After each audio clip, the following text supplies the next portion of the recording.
Danchenko worked to collect information that ultimately formed the core allegations found in the Steele reports. So what was that about Russian collusion, Hillary? I mean, it's too good. He continues, in March 2017, the FBI signed the defendant up as a paid confidential human source of the FBI. FBI terminated its source relationship with the defendant in October 2020, right before the election. As alleged in further detail below, the defendant lied to FBI agents during several of these interviews.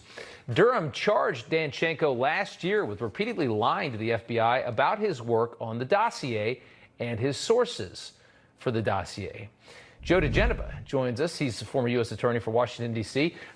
They talk all day long about Russian collusion, and they have this Russian guy that was working with the Hillary campaign, and then he's paid by the FBI, and he's lying to the FBI.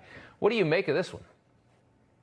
This is pure anti-Trump venom from inside the FBI, visited upon the United States and the people of America. This is just another example of how corrupt the FBI has become, how it was so bad under Comey that this is the way the FBI operated. They paid him as an informant, and yet they knew, people in the highest levels of the FBI knew that Danchenko's information was false, but they needed it to continue the investigation against Trump, to get Trump, quote unquote. This is amazing, and it's a continues today with Christopher Wray as the FBI director, who allows this assault on Trump to continue with the raid in Mar-a-Lago and the issuance of all these subpoenas and search warrants over the last 48 hours for dozens and dozens of people who worked with Trump, believed in Trump, helped Trump, completely legal work, and now they're all under investigation. Fascinating development, but the Danchenko story just underlines how far the FBI has gone from its core mission and how it has to be rebuilt from the ground up. It's staggering to me that, I mean, he's a Russian, and he's lying, and he's working for the Clinton campaign to discredit Trump and make the election look like it was rigged in his favor, and that the Russians stole the election from Hillary Clinton. I mean, everything that they say about him is what they're doing. It's just astonishing. Well, this is the point where we are now. This is actually a very dangerous point in the history of United States federal law enforcement. It's very dangerous for the country.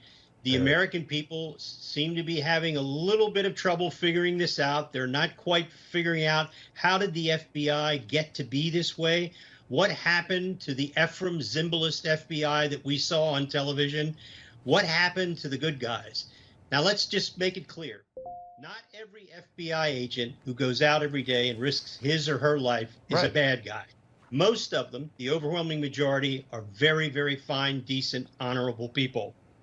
But at its core, the FBI is now rotten, not because of those people, but because of the people at the top. Right. And the current Attorney General of the United States, Merrick Garland, who apparently has decided that his oath of office includes going after people who have done nothing wrong. And thank God for John Durham. Thank God. Can you imagine if Garland were in charge of that case? None of this would have come to light. None of it.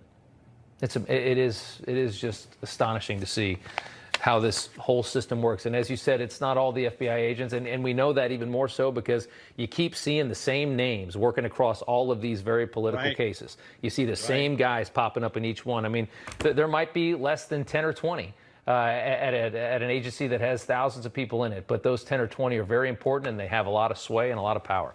Joe DeGenova, thank you so much for taking the time. We appreciate it.